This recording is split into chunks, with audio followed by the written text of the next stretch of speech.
Okay, അടുത്തത് വളരെ പ്രധാനപ്പെട്ട ഒരു ക്വസ്റ്റ്യൻ ആണ്. 47th ക്വസ്റ്റ്യൻ എന്താണ്? A block of ice is floating on water contained in a beaker.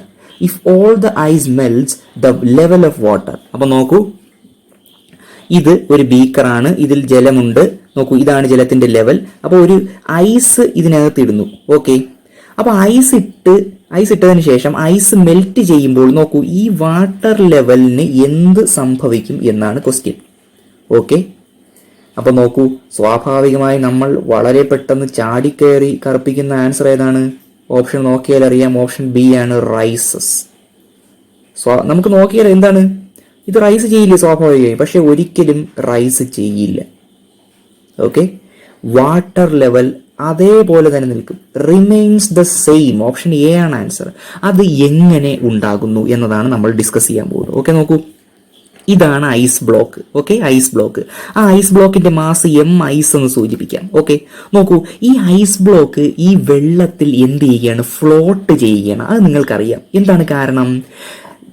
Density of ice എന്നത് ഡെൻസിറ്റി ഓഫ് വാട്ടറിനേക്കാൾ കുറവാണ്. ഐസിന്റെ ഡെൻസിറ്റി കുറവാണ്. അതുകൊണ്ടാണ് ഐസ് എന്ത് ചെയ്യുന്നത്? ഫ്ലോട്ട് ചെയ്യുന്നത്. അതായത് വെള്ളത്തിനേക്കാൾ ഡെൻസിറ്റി കുറവായ സാധനങ്ങൾ വെള്ളത്തിൽ ഫ്ലോട്ട് ചെയ്യില്ലേ?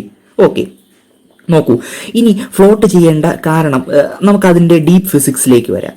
നോക്കൂ, എന്തുകൊണ്ടാണ് ഇത് ഫ്ലോട്ട് ചെയ്യുന്നതെന്ന് പറഞ്ഞാൽ ഇതിന്റെ വെയിറ്റ് താഴേക്കാണ്, അല്ലെങ്കിൽ ഇത് ഡിസ്പ്ലേസ് ചെയ്യുന്ന. ഇപ്പം നോക്കൂ, ഈ ഐസ് ഇതിനകത്ത് കിടക്കുമ്പോൾ എന്താണ്? കുറെ ഭാഗം താഴെയും കുറെ ഭാഗം മുകളിലുമാണ്. ഇത്രയും പോർഷൻ എന്താണ്? വെള്ളത്തിന് താഴെയാണ്. അപ്പൊ നോക്കൂ, ഐസിന്റെ ഇത്രയും വോളിയം എന്താണ്? വെള്ളത്തിന് താഴെയാണ്. നോക്കൂ, വെള്ളത്തിന് താഴെയുള്ള ഈ വോളിയത്തിനെ നമ്മൾ വി അണ്ടർ എന്ന് വിളിക്കുന്നു. വി അണ്ടർനീത്ത്, വി അണ്ടർ എന്ന് വിളിക്കുന്നു. ഓക്കെ, അപ്പം വെള്ളത്തിന് താഴെയാണ്. അപ്പം നോക്കൂ, നിങ്ങൾക്കറിയാം, ഒരു വസ്തു അതിന്റെ എന്തുമാത്രം പോർഷൻ അല്ലെങ്കിൽ എന്തുമാത്രം വോളിയം താഴെയാണോ അത്രയും വോളിയം വാട്ടർ എന്ത് ചെയ്യുന്നു? അത് ഡിസ്പ്ലേസ് ചെയ്യുന്നു. ഇല്ലെങ്കിൽ ആ വസ്തു എന്തുമാത്രം അതിന്റെ മാസ് നോക്കൂ മുങ്ങിക്കിടക്കുന്നു, അത്രയും മാസ് അല്ലെങ്കിൽ അത്രയും വെയിറ്റ് ഫ്ലൂയിഡിനെ അത് എന്ത് ചെയ്യുന്നു? ഡിസ്പ്ലേസ് ചെയ്യുന്നു. ഓക്കെ, നിങ്ങൾക്കറിയാം. അത് തന്നെയാണ് സമാനമായ രീതിയിൽ നമ്മൾ പറയുന്നത് എന്താണ്? ബോയന്റ് ഫോഴ്സ്. അതായത് ഈ വസ്തു എന്താണ്? ഇത് മുഴുവനായി മുങ്ങി പോകാത്തതിന് കാരണം എന്താണ്? മുകളിലേക്ക് ബോയന്റ് ഫോഴ്സ് ആക്ട് ചെയ്യുന്നതുകൊണ്ടാണ്. വാട്ടർ എന്ത് ചെയ്യുന്നു? ബോയന്റ് ഫോഴ്സ് മുകളിലേക്ക് കൊടുക്കുന്നു. അപ്പൊ നമുക്ക് എന്ത് പറയാൻ ആകത്തുകയായി? ബോയന്റ് ഫോഴ്സ് എന്നത് ഈ വസ്തു ഡിസ്പ്ലേസ് ചെയ്യുന്ന വെള്ളത്തിന്റെ വെയിറ്റിന് തുല്യമാണ്. ഓക്കെ, ഈ വസ്തു ഡിസ്പ്ലേസ് ചെയ്യുന്ന പറഞ്ഞാൽ നോക്കൂ, ഇത്രയും പോർഷൻ മാസ് ഡിസ്പ്ലേസ് ചെയ്യുന്ന വെള്ളത്തിന് തുല്യമാണ്. ഓക്കെ, സംശയമൊന്നുമില്ല എന്ന് വിചാരിക്കുന്നു. നോക്കിക്കേ, എം ഐസ് ഇൻറ്റു ജി, അതാണ് ഈ ബോയൻ ഫോഴ്സിന്റെ മാഗ്നിറ്റ്യൂഡ്. നോക്കൂ, ഗ്രാവിറ്റി ഇങ്ങനെ ആക്ട് ചെയ്യുന്നു, അതിന് കറസ്പോണ്ടിങ് ആയ ഫോഴ്സ് മുകളിലേക്ക് കൊടുത്താൽ എന്ത് ചെയ്യുള്ളൂ? ഇത് പൊങ്ങിക്കിടക്കുകയുള്ളൂ. അപ്പോൾ എം ഐസ് ഇൻറ്റു ജി ആണ് ബോയൻ ഫോഴ്സ്.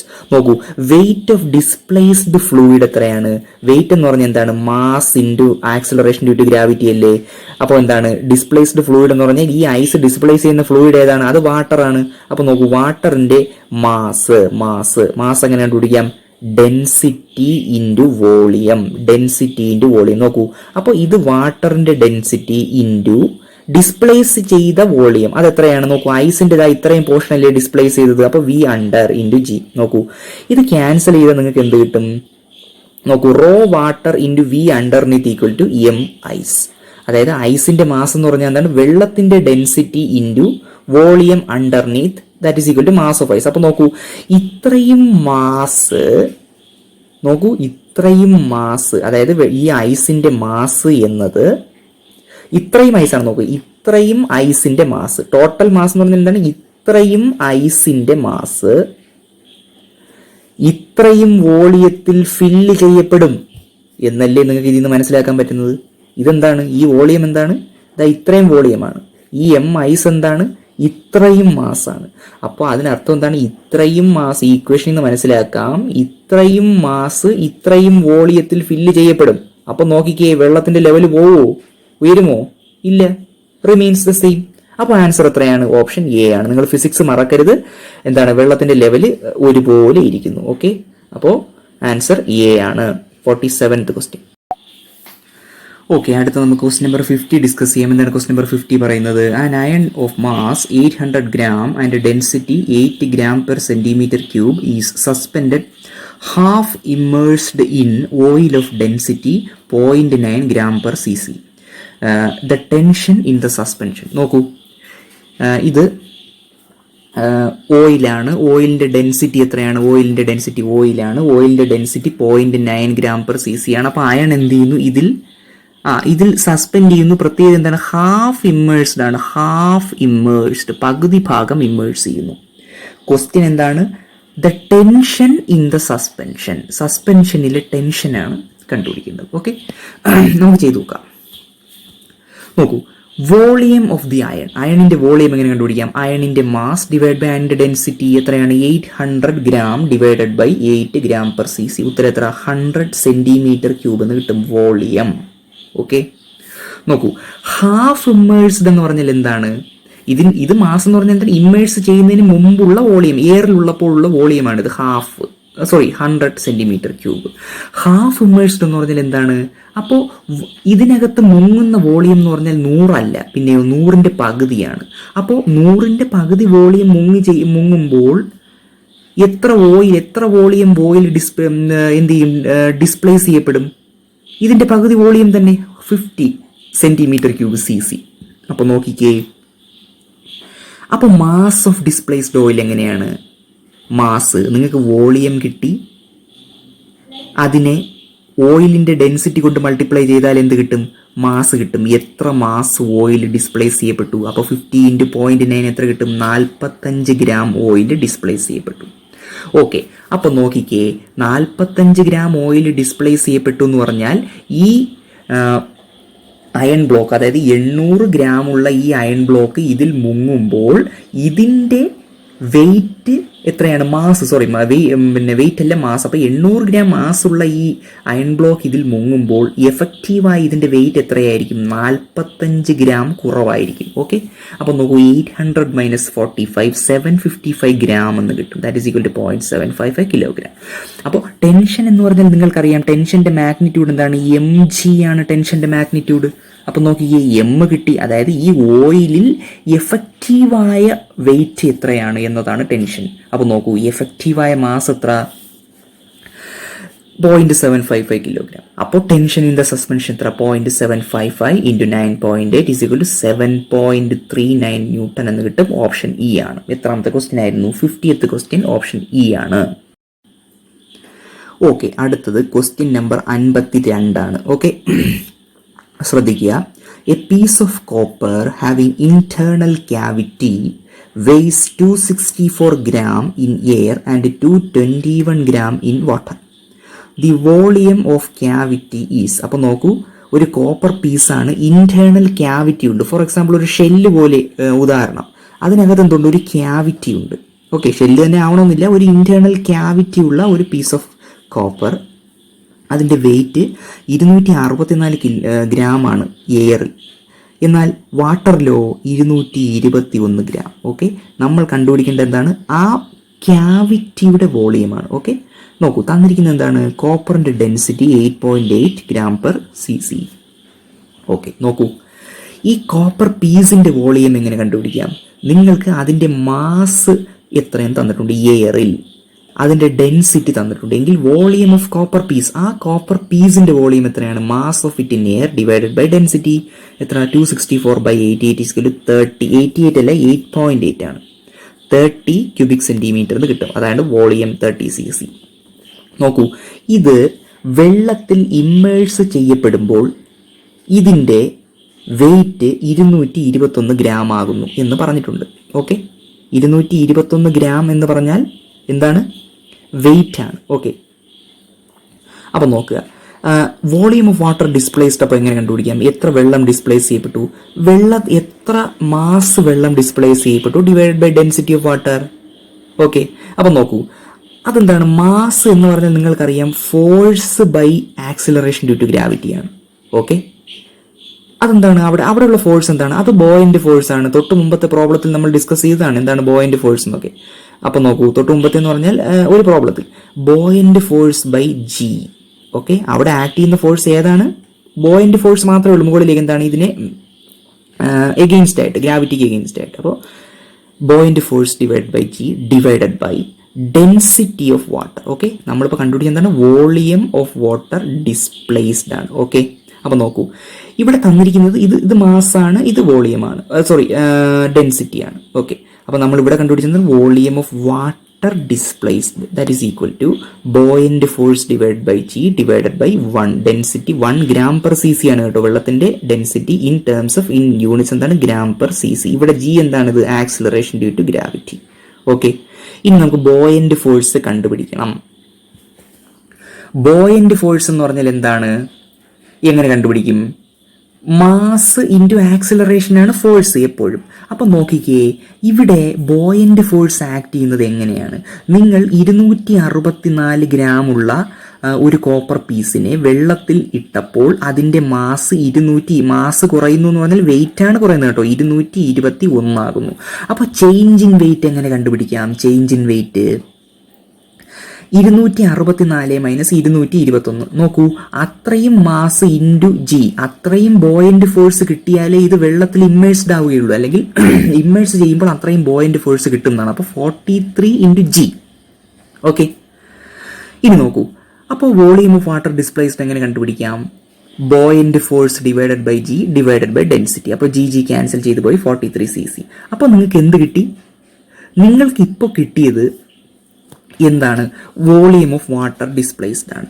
അപ്പോൾ നോക്കൂ, നിങ്ങൾക്കറിയാം ഒരു വസ്തു വെള്ളത്തിൽ മുങ്ങുമ്പോൾ, ഇമ്മേഴ്സ് ചെയ്യുമ്പോൾ അതിൻ്റെ വോളിയത്തിന് കറസ്പോണ്ടിങ് ആയിട്ടുള്ള വാട്ടർ ഡിസ്പ്ലേസ് ചെയ്യപ്പെടും, വോളിയം ഓഫ് വാട്ടർ ഡിസ്പ്ലേസ് ചെയ്യപ്പെടുന്നതാണ്.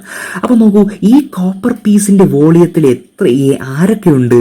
ഈ പീസിൻ്റെ വോളിയമുണ്ട്, ക്യാവിറ്റിയുടെ വോളിയമുണ്ട്. ഓക്കെ, അപ്പോൾ നോക്കൂ, ആ 2 വോളിയമാണ് ടോട്ടൽ വോളിയം. അതിന് കറസ്പോണ്ടിങ് ആയിട്ടുള്ള വാട്ടറാണ് എന്ത് ചെയ്യപ്പെടുന്നത്? ഡിസ്പ്ലേസ് ചെയ്യപ്പെടുന്നത്.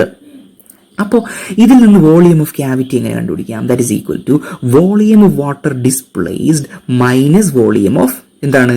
കോപ്പർ. ഈ കോപ്പർ പീസ് നോക്കൂ, volume of cavity, volume of water displaced minus volume of copper. നോക്കൂ, വോളിയം ഓഫ് വാട്ടർ ഡിസ്പ്ലേസ്ഡ് എത്ര കിട്ടി? 43 എന്ന് കിട്ടി. മൈനസ് എത്രയാണ്? വോളിയം ഓഫ് കോപ്പർ നമ്മൾ മുൻപേ കണ്ടുപിടിച്ച് വെച്ചതാണ് 30. ഇതെല്ലാം സെന്റിമീറ്റർ ക്യൂബിലാണ്. അപ്പോൾ ഇതിന്റെ ഡിഫറൻസ് എത്ര കിട്ടും? 30 സെന്റിമീറ്റർ ക്യൂബ്. ഓപ്ഷൻ സി ആണ് 52. ക്വസ്റ്റ്യൻ നമ്പർ 52 വളരെ പ്രധാനപ്പെട്ട ക്വസ്റ്റ്യൻ ആണ്. ഇതുപോലുള്ള ക്വസ്റ്റ്യൻസ് വേറെ ഉണ്ട്. ഓപ്ഷൻ എത്രയാണ്? ഇ ആണ്, 13 cubic centimetre.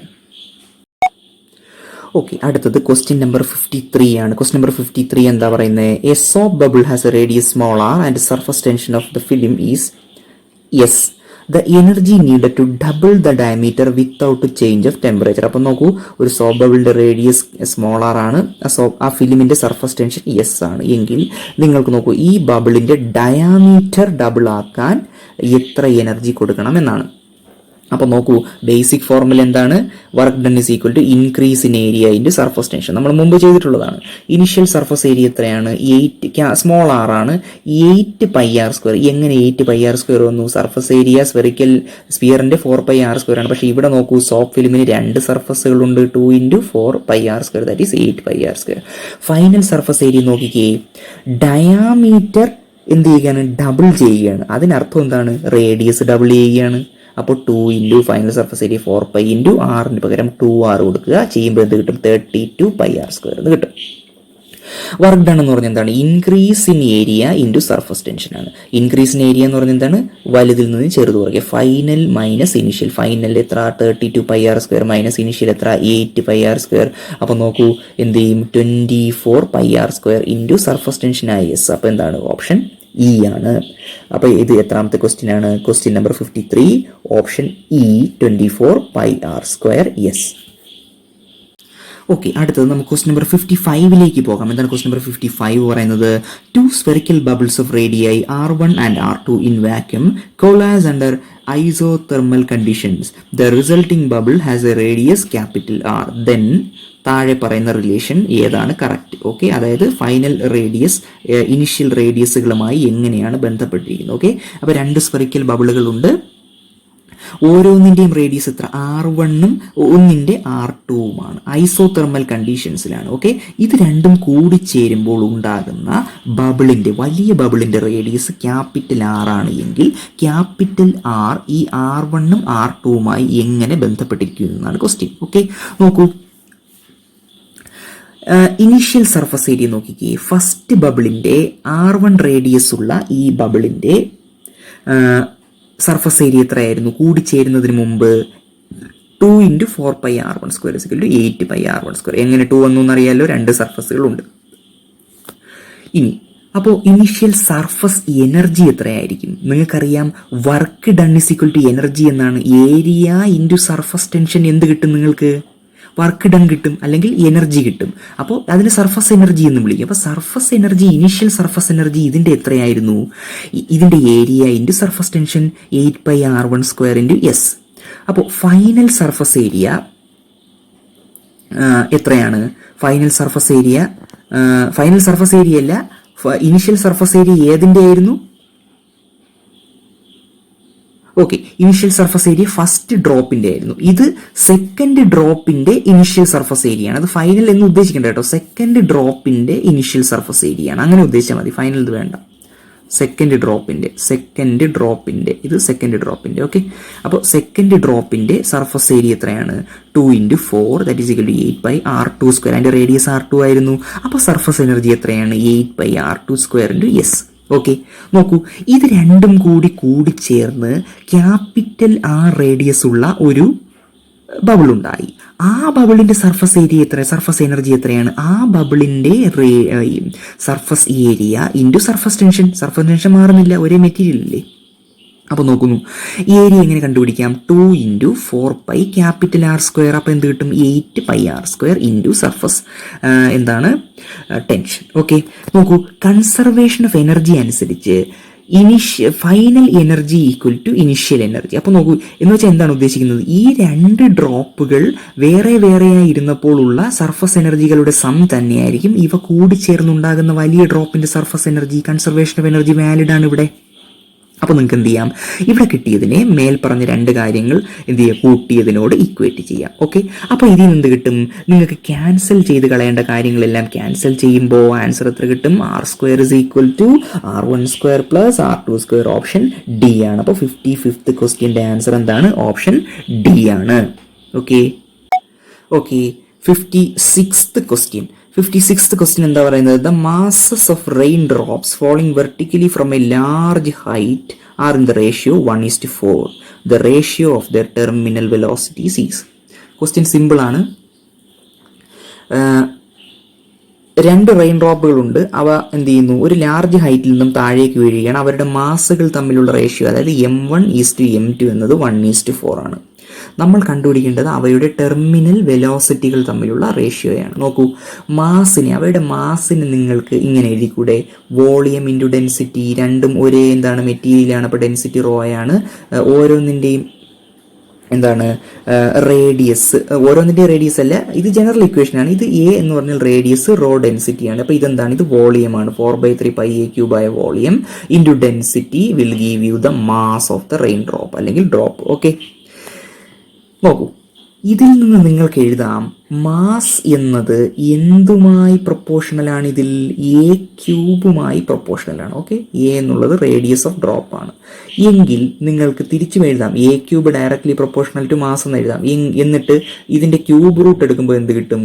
a directly proportional to m⁻⁻³ അല്ലെങ്കിൽ ക്യൂബ് റൂട്ട് ഓഫ് m എന്ന് കിട്ടും. ഓക്കെ, ഇനി നിങ്ങൾ ടെർമിനൽ വെലോസിറ്റിയുടെ ഫോർമുല നോക്കൂ. വേണമെങ്കിൽ പോസ് ചെയ്തിട്ട് നിങ്ങളുടെ ഇതിൽ PDF നോക്കാം. നിങ്ങൾ ജസ്റ്റ് അറിഞ്ഞിരുന്നാൽ മതി. ടെർമിനൽ വെലോസിറ്റി എന്നത് ആ ഡ്രോപ്പിന്റെ റേഡിയസിന്റെ സ്ക്വയറിന് പ്രൊപ്പോർഷണൽ ആയിരിക്കും. അത് നമ്മൾ മുൻപൊരു ക്വസ്റ്റ്യനിൽ ചെയ്തതുമാണ്. ഓക്കെ, ഇനി അപ്പോൾ ഫസ്റ്റ് ഡ്രോപ്പിന്റെ ടെർമിനൽ വെലോസിറ്റി എന്നത് a1² പ്രൊപ്പോർഷണൽ ആയിരിക്കും. അതുപോലെ സെക്കൻഡ് ഡ്രോപ്പിന്റെ ടെർമിനൽ വെലോസിറ്റി എന്നത് a2² പ്രൊപ്പോർഷണൽ ആയിരിക്കും. അപ്പോൾ റേഷ്യോ എടുക്കുമ്പോൾ എന്ത് കിട്ടും? v1/v2 = a1² / a2² എന്ന് കിട്ടും. ദാറ്റ് ഈസ് ഈക്വൽ ടു, നിങ്ങൾക്ക് എങ്ങനെ എഴുതാം? a1/a2² എന്ന് എഴുതാമല്ലോ, സംശയമില്ലല്ലോ. നോക്കൂ, എങ്കിൽ a1/a2 പകരം നിങ്ങൾക്ക് എന്ത് എഴുതാം? a1 കറസ്പോണ്ടിങ് ആയി m1⁻⁻³ ഉണ്ട്, a2 കറസ്പോണ്ടിങ് ആയി m2⁻⁻³ ഉണ്ട്. അപ്പോൾ a1/a2 കറസ്പോണ്ടിങ് എങ്ങനെ എഴുതാം? m1⁻⁻³ / m2⁻⁻³ total whole square ആണ്. ഓക്കെ, അപ്പോൾ നോക്കൂ, a⁻m എന്ന് പറഞ്ഞാൽ a⁻mn. അപ്പോൾ 1/3 × 2 എത്ര? 2/3. അപ്പോൾ m1/m2 2/3 എന്ന് കിട്ടും. ഇനി നോക്കിക്കേ, m1/m2 ഇനി പകരം, അതായത് m1 എത്ര? m1:m2 ആണെന്ന് ക്ലിയർ ആവുന്നു.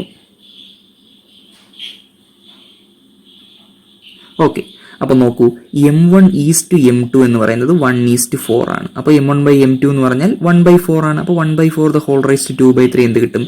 1:4 എന്ന് കിട്ടും. അപ്പോൾ ഇത് എത്രാമത്തെ ക്വസ്റ്റ്യൻ ആയിരുന്നു? 56th ക്വസ്റ്റ്യൻ ആണ്. 56th ക്വസ്റ്റ്യൻ്റെ ആൻസർ ഓപ്ഷൻ സി ആണ്. സി. അടുത്തത് ക്വസ്റ്റ്യൻ നമ്പർ 57 ആണ്. ക്വസ്റ്റ്യൻ നമ്പർ 57 എന്താ പറയുന്നത്? A tank containing water has an orifice at 4.9 metre below the surface level in the tank. Okay, അപ്പോൾ ഈ ടാങ്കിൻ്റെ ഈ ജലനിരപ്പ് ഇവിടെയാണ്. സർഫസ് ലെവലിൽ നിന്ന് 4.9 മീറ്റർ താഴെ ഒരു ഒറിഫൈസ് ഉണ്ട്, ഒരു സുഷിരമുണ്ട്. Okay, the velocity of discharge is. അപ്പോൾ നിങ്ങൾ ഒരു ടോപ്പിക്കിൽ പഠിച്ചതാണ് എന്താണ്? വെലോസിറ്റി ഓഫ് ഡിസ്ചാർജ് എന്നാൽ വെലോസിറ്റി ഓഫ് എഫ്ലക്സ് ആണ്. സ്പീഡ് ഓഫ് എഫ്ലക്സ് എന്നൊരു ടോപ്പിക് നിങ്ങൾ പഠിച്ചിട്ടുണ്ട്. സംശയമുണ്ടെങ്കിൽ വീഡിയോ പോസ് ചെയ്ത് നിങ്ങൾക്ക് അത് നോക്കാവുന്നതാണ്. ഓക്കെ, അപ്പോൾ നോക്കൂ, വെലോസിറ്റി ഓഫ് ഡിസ്ചാർജ്, ഇതിന്റെ ഫോർമുല കൂടുതൽ നമ്മൾ ഡിസ്കസ് ചെയ്യുന്നില്ല. നമ്മൾ മുൻപ് ചില ക്വസ്റ്റ്യൻസിൽ നമ്മൾ ഡിസ്കസ് ചെയ്തിട്ടുള്ളതാണ്. സ്പീഡ് ഓഫ് എഫ്ലക്സ് റെഫർ ചെയ്യുമ്പോൾ നിങ്ങൾക്ക് അത് കൂടുതൽ ക്ലിയർ ആവും. അപ്പോൾ നോക്കാം, അതിന്റെ ഫോർമുല എന്താണ്? √2gh. എച്ച് എന്ന് പറഞ്ഞാൽ എന്താണ്? ഡെപ്ത് ആണ്, ഹൈറ്റ് അല്ല. Okay, √2gh is equal to √2 × 9.8 × 4.9 metre. That is equal to എത്ര? 2 × 4.9 9.8 ആണ്. അപ്പോൾ റൂട്ടിനകത്ത് 2 9.8 വരും, പുറത്ത് 1 9.8 വരുന്നു. ആൻസർ ഈസ് ഓപ്ഷൻ സി ആണ്. ഓപ്ഷൻ സി എത്രയാണ്? 9.8 മീറ്റർ പെർ സെക്കൻഡ്. 57th ക്വസ്റ്റ്യന്റെ ആൻസർ ആണ്. ഓപ്ഷൻ സി ആണ്. ഓക്കെ, അടുത്തത് 59th ക്വസ്റ്റ്യനിലേക്ക് കിടക്കാം. എന്താണ് 59th ക്വസ്റ്റ്യൻ പറയുന്നത്? Water rises to a height of 3 millimeter in a capillary tube of radius 0.05 centimeter. When the tube of radius 0.25 centimeter is dipped, the rise will be. അപ്പോൾ നോക്കൂ, ഒരു capillary ട്യൂബിൽ radius 0.05 centimeter ആയ capillary ട്യൂബിൽ വെള്ളം എത്ര height വരെ ഉയരും? കാപ്പിലറി റൈസ് 3 millimeter എങ്കിൽ നിങ്ങൾ 0.025 centimeter റേഡിയസ് ഉള്ള ട്യൂബ് ഉപയോഗിച്ചാലോ റൈസ് എത്ര വരും എന്നാണ് ക്വസ്റ്റ്യൻ. ഓക്കെ, നിങ്ങൾക്ക് ഈ ഫോർമുല പഠിച്ചു വെക്കുക. ഇത് capillary റൈസിന്റെ ഫോർമുലയാണ്. H is equal to 2s cos theta by r rho g. S surface tension ആണ്, cos theta angle of contact ആണ്, r radius of capillary tube ആണ്, rho density of the liquid ആണ്, g acceleration due to gravity ആണ്. Okay, അപ്പോൾ നിങ്ങൾക്ക് ഇതിൽ നിന്ന് എങ്ങനെ എഴുതാം? H directly proportional to 1/r എന്ന് എഴുതിക്കൂടെ? ആറിന്റെ ഏതുമായിട്ടാണ് പ്രൊപ്പോർഷണൽ റിലേഷൻ? 1/r. അപ്പോൾ നോക്കൂ, റേഷ്യോ എടുക്കുന്നു. ഇനി മുതൽ സ്ട്രൈറ്റ് ഇങ്ങനെ പറയുകയാണ്, H1/H2 എന്ത് കിട്ടും? അത് നിങ്ങൾക്ക് അറിയാവുന്നതാണ്. അപ്പോൾ 1/R1/1/R2. അപ്പോൾ എന്ത് ചെയ്യും? R2/R1 എന്ന് കിട്ടും. നോക്കൂ, എങ്കിൽ H2/H1 എന്ത് കിട്ടും? R1/R2 കിട്ടും. നമുക്ക് കണ്ടുപിടിക്കേണ്ടതാണ് H2 ആണ്. ഫസ്റ്റ് ഹൈറ്റ് തന്നിട്ടുണ്ട്, ഫസ്റ്റ് റേഡിയസും തന്നിട്ടുണ്ട്, സെക്കൻഡ് റേഡിയസും തന്നിട്ടുണ്ടെങ്കിൽ സെക്കൻഡ് ഹൈറ്റ് കണ്ടുപിടിച്ചൂടെ? ഈ R2 കറസ്പോണ്ടിങ് ആയ that is equal to 3 millimeter × 0.05/0.025 that is equal to 6 millimeter കിട്ടുന്നു. ഓപ്ഷൻ സി ആണ്. ഓക്കെ, അപ്പോൾ 59th ക്വസ്റ്റ്യന്റെ ആൻസർ ഓപ്ഷൻ സി ആണ്. അപ്പൊ നമ്മൾ ഈ വീഡിയോയിൽ എത്ര ക്വസ്റ്റ്യൻസ് ഡിസ്കസ് ചെയ്തു? 2 ക്വസ്റ്റ്യൻസ് ഡിസ്കസ് ചെയ്തു, 57 and 59.